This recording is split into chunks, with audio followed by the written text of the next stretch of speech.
Hello, hello, and welcome back to our Finding Better podcast. My name is John Suzuki, and I am your host. And this is a place where we share real life experiences. It's not about opinions, it's not about theory, it's certainly not about academics.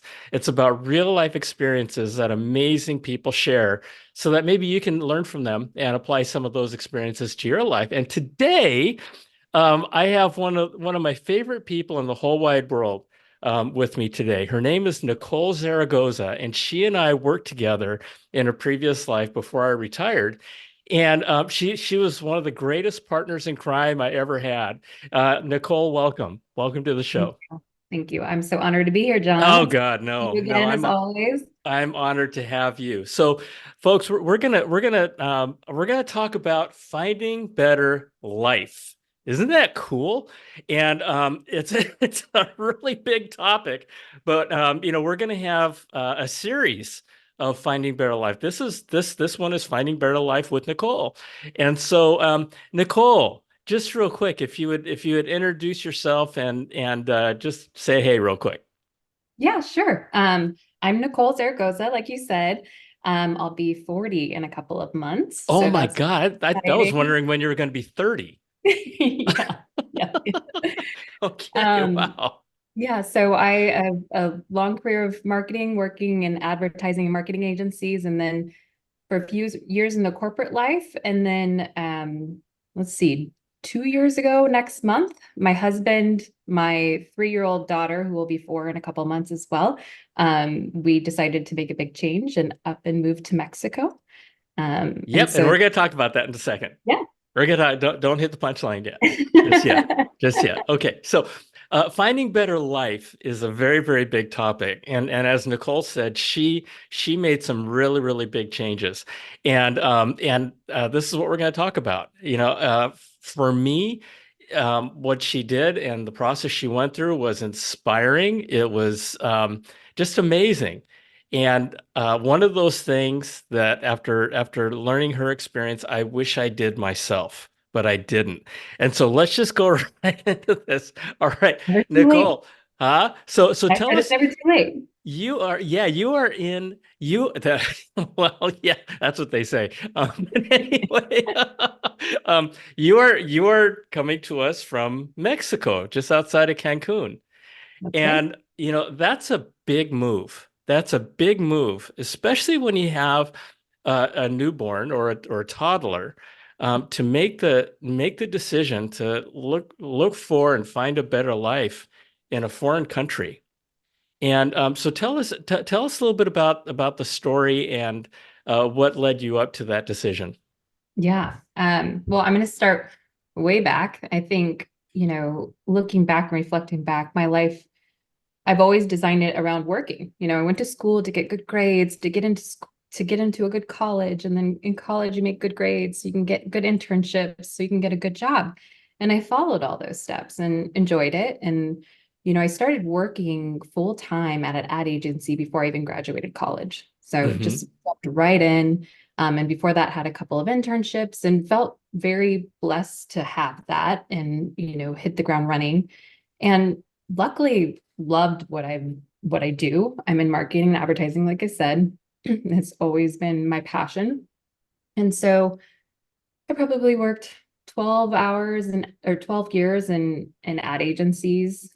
So long hours for many, many years. I even met someone I worked with and married him. And so he understood the life, and I felt it was very rewarding.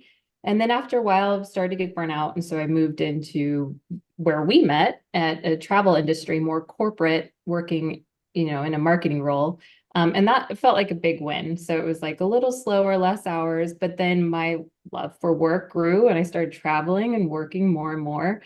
And it was fine. I loved what I did. But then all of a sudden we were expecting a baby.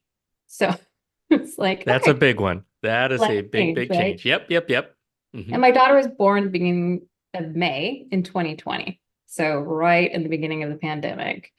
And so there was all that fear and uncertainty of having a baby. But then it was great because the three of us were home. We had lots of time together. And then daycares, well, then maternity and paternity leave were over, right? So we were working full time with a baby and no childcare options. So Yeah, because they were all closed, it right? was I crazy. mean, everything was shut down. And so you couldn't get daycare. I mean, you couldn't get a nanny to come over. I mean, nothing. And so, Even yeah, family, no one. I mean, yeah, it was we were tough. shut down. Tough So times. Yep. um yeah, so it was great. Everyone was talking about all this family time, but we were juggling these full-time jobs. And I mean, I was literally on Zoom calls trying to change a diaper, a poopy diaper. So it was, Yeah. yeah, I seem to recall some of those moments. yes. Sorry. Okay.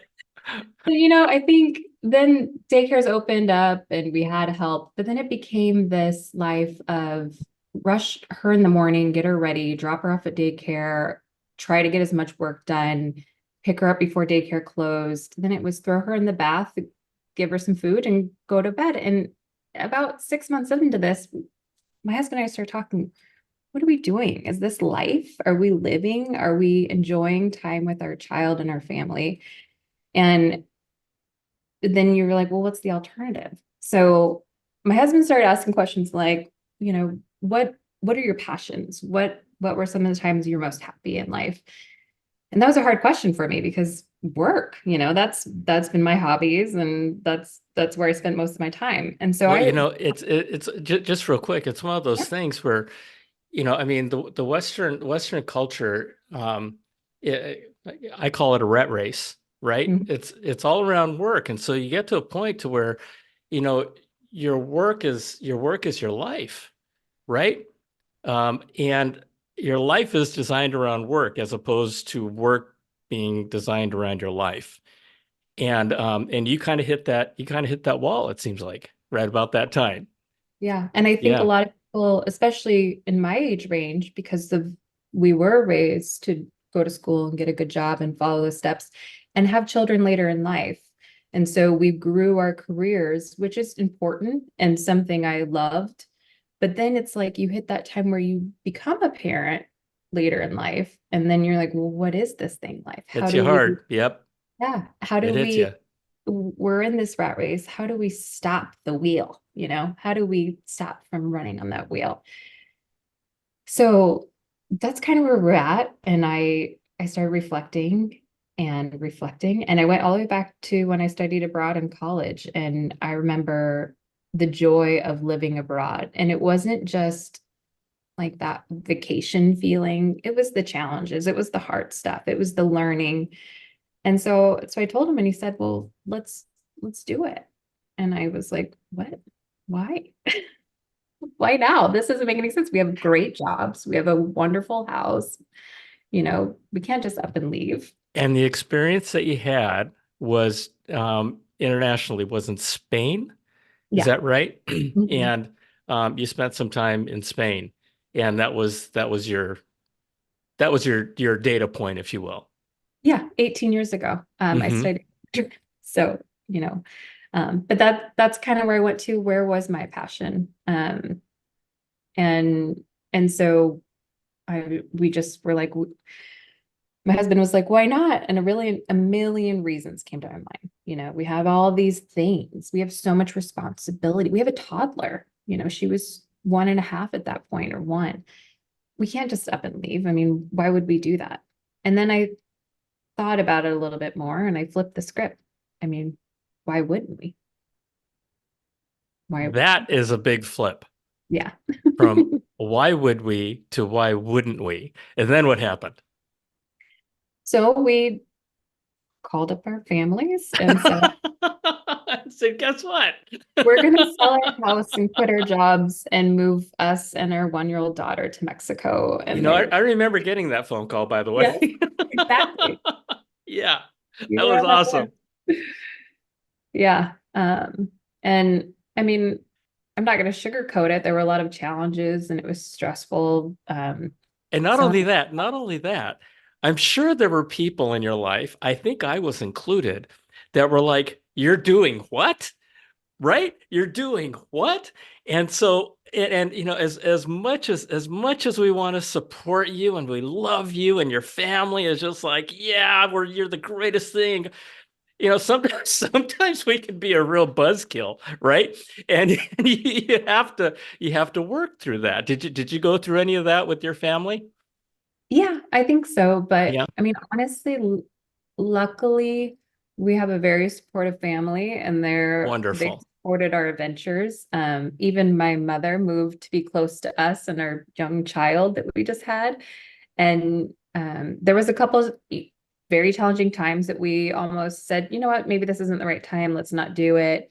We had some challenges selling the house and the usual. Um, and she encouraged us. She said, no, I think you should take this adventure. Oh, that's awesome. That Yeah. is so cool. I want to meet your mom someday. Yeah, she's great. Well, and you know what? It helps because she travels here regularly still and goes scuba diving at 69. So she's That's awesome. Okay, cool. So then, you made the decision, Mhm. and just one more quick thing. I mean, stuff like that is amazing. I love that because, you had lots of choices. First of all, you had, like you said, a million reasons not to. Yeah. And you had the fear factor and you had the uncertainty factor. And then you had the we can always do this later factor, Mhm. Yeah. right? And I love that you guys just you look one thing that people don't do is they don't and a lot of people never do is to write down and examine what their passion is, what they love in life, what they want out of life. That always seems to come at the end of it after work, right? Mhm. After you focus on your work and after you've gotten your work done, okay, now what can we do? When it should be the exact opposite. Work should support your life, not the other way around. And that's why I love so much what you folks did. So tell us a little bit about the mental game that you guys went through. Oh yeah. Well, it was hard. Well, we were doing it so quick too. So we just Hmm. decided to up and do it. And so, you know, selling the house, getting rid of all the things, that was really challenging. And then trying to figure out the visa process and all of that. But we got through all, and then we were here. We were in Mexico, and I think we started the process in November, and you know, we were here full time March. So it was just a matter of a few months of starting the idea to living And here. did both of you at the time, did both of you speak fluent Spanish? No. So my husband can speak a little bit. I studied abroad 18 years ago, maybe 2018-ish. Um, and I was close to fluent then, but I hadn't used it at Yeah. all. And so I think that was the thing, was landing here and having a toddler and, you know, buying a house and trying to get around was a big challenge. And luckily, my Spanish came back quick. I'm conversational now, but I'm not fluent. My Okay. daughter will be 4. She is bilingual already. Yeah, Wow. we have a nanny who helps out, and she doesn't speak any English, so that's been really great for us. And then there's a trilingual school that just opened in our community that we'll probably send her to here in a few months. So Trilingual. Trilingual. yeah, yeah. What does that So mean, trilingual? it's a German school, so they have German, English, and Spanish. Um, Whoa. yeah, That is so cool. yeah, and that's what's been cool here too, because there's such a mix in our community of people from all over the world or multiple countries. Now, Um, did you find a place in Mexico where everybody spoke English? I mean, what tell us about where you ended up. yeah, so we're south of Cancun. We're between Cancun and Tulum. We're in a Okay. small town. Um, and we're in a golf course community, so more country club environment. So it's nice, but there is a mix of Spanish speaker and English speakers. Okay. And so there's people from all over the world. You would think because it is such a big tourist area, with the beautiful Caribbean Sea right here, that there would be a lot of English speaking, but a lot of the locals don't speak English. So I definitely recommend Spanish to get around. These days, there's so much technology with Google Translate and that sort of thing that it's Yeah. helpful. You can find that. But And yeah. and finding a doctor and finding a hospital and finding those things that we take for granted, right? Making sure the water's clean and that you can drink the water. Um, yeah, it just goes on and on and on in terms of the adjustment that you had to go through. Yeah, and I think that's the typical with moving abroad to a different country is language, customs, but then also the practical day-to-days of, drinking water and paying your utilities or paying your house taxes, which has been one of the biggest challenges. Yeah. Wait, taxes? In Mexico? And it's Really? and it's not like, it's a completely different process here Yeah, and much slower and everything's in person and with paper versus the US, we have much more advanced systems. Um, but healthcare, but I've seen so many doctors since I've been here and I've had some really great experiences. So that's been a pleasant surprise. that's wonderful. Yeah, and very affordable. Yeah, Uh, yeah, yeah. So, you talked about adventure. You mentioned that word a couple of times, right? In a past episode, I talked about building the curiosity muscle, and that being a muscle that we lost as children, mhm. because and frankly, my kids lost it largely because of me and parents, not me personally, Same. parenthood, right? We make lots and lots of mistakes. And that's a dumb question, right? They hear these things and it kind of breaks down their curiosity, but that's something that's just so important. And it seems to me that at least my experience has been that the curiosity muscle is a muscle that leads to adventure.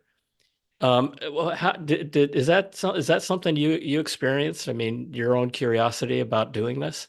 Oh yeah. I mean, I think that's why I love travel so much is because that's where my curiosity muscle goes is Hmm.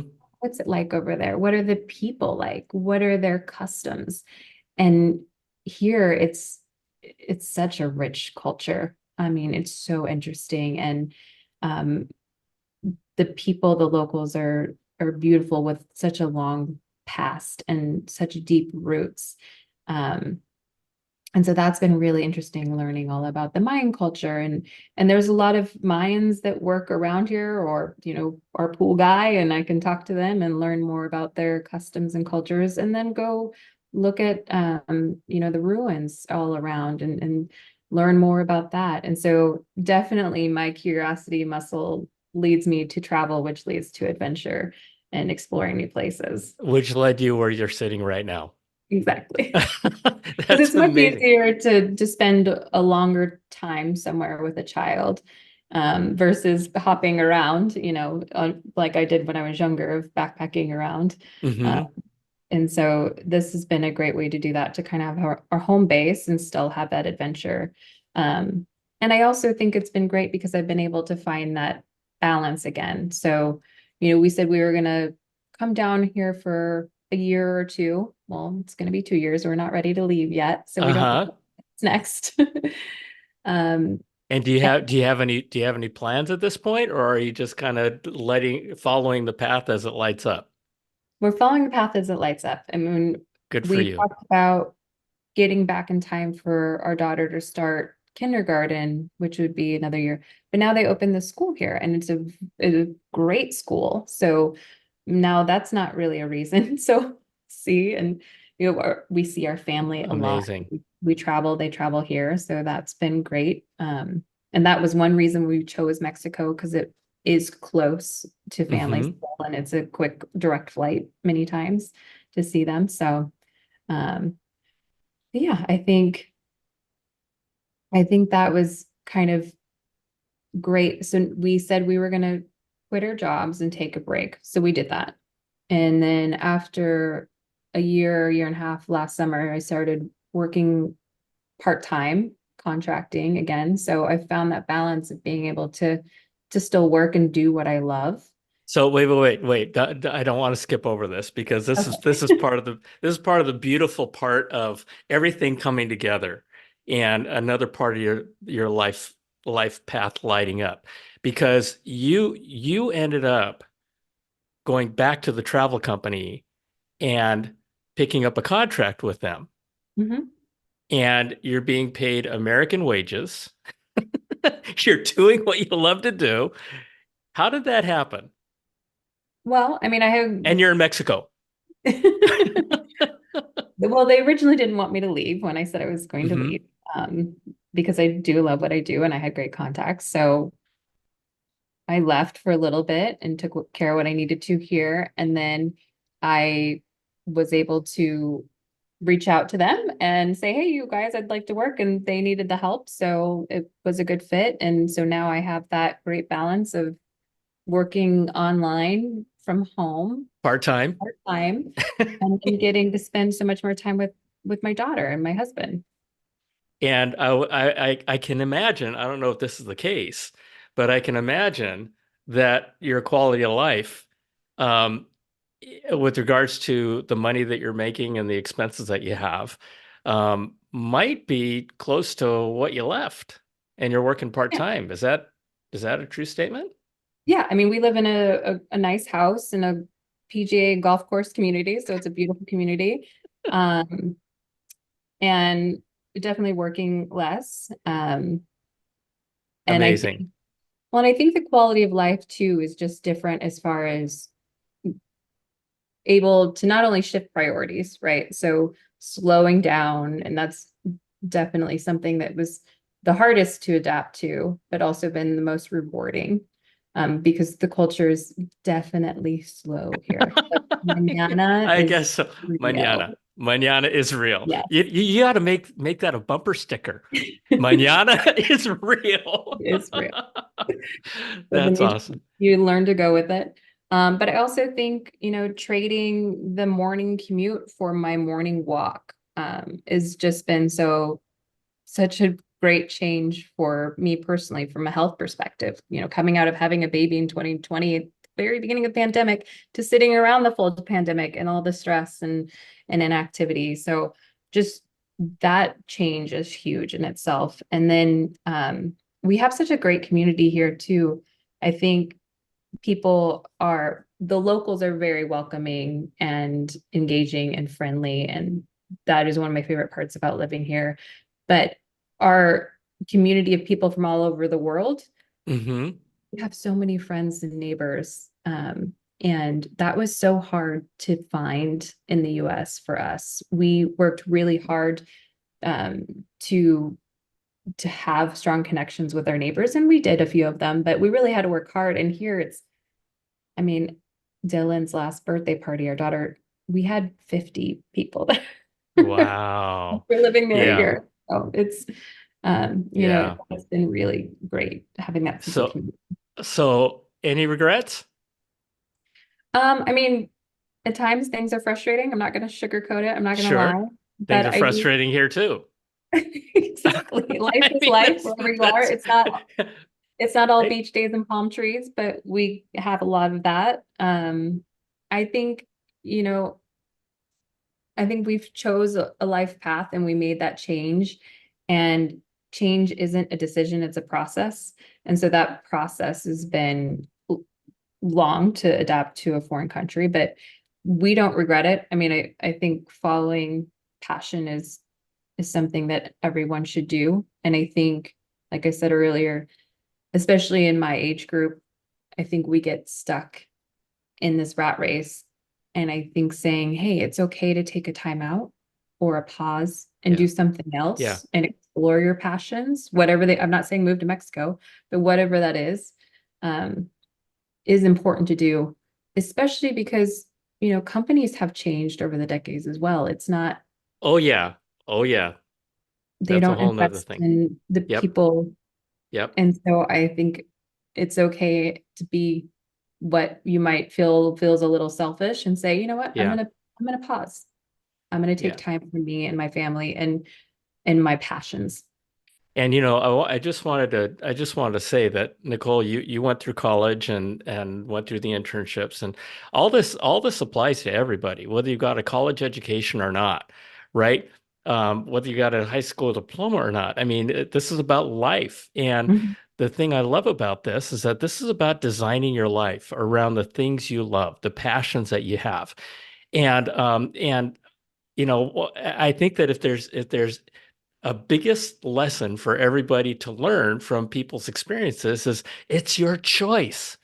I started off with a podcast episode early on about, you know what, no matter what you think, your life is your choice. Your life is the sum of the choices that you've made. And moving forward, it's going to be the product of the choices that you make. And Mhm. um, and a lot of people have a hard time with, oh, I couldn't do that. I could never do what Nicole did. I could never do what you do, John. Yeah, you can, you know, and but give yourself the reason, and the reason is what Nicole was talking about. What you were talking about is write it down. Write what you're passionate about. Write down what you love. Write down what you want your design your life, right? Mhm. Don't let work force you design your life around work. Design work around your life. And that's why I just love what you did. And you know what? The last thing I want to say just real quick is that Uh-huh. it takes guts. Yeah, It takes guts, right, to do what you did. But you get to the point to where your passions and what you want to do outweigh the fear factor. that's right. And but the only way that you can do that is if you understand what the other side of the balance of fear is, right? And that's love and that's your passion, That's right. right? And that's what you experienced. Yep.